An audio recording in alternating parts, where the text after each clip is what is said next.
You will never be at this age again. Anong age mo ngayon? Anong edad ka ngayon? 65, 66, 18, 20, 30, 40. O, bako na po. So life begins at 40, ha?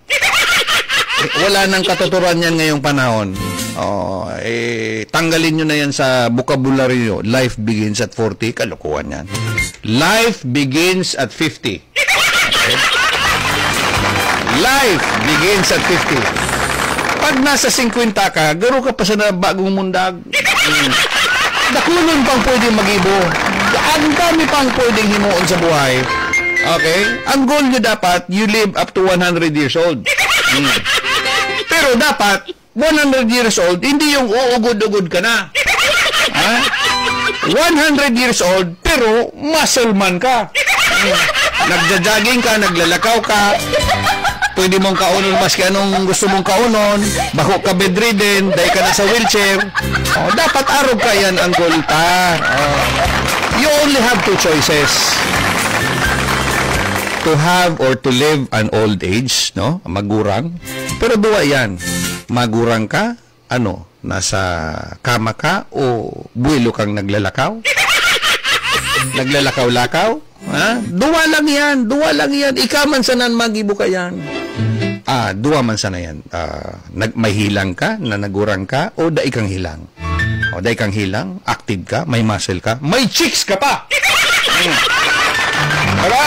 Ikaman sanan magibo ka yan. And dakulaon po ang faktor kang pagkaon. What you put in your body will get out of your body.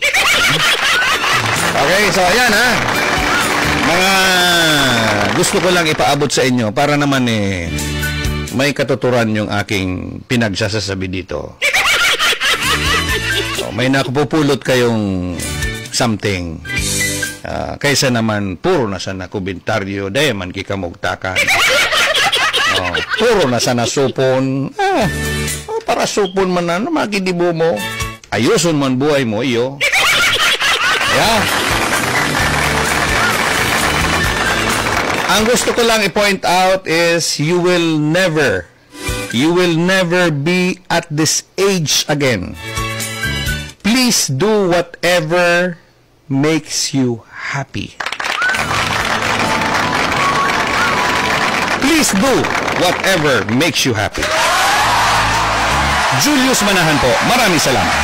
Naganap, natupad, heto na ang siya.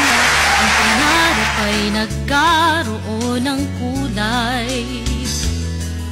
Probinsyang Sorsogon,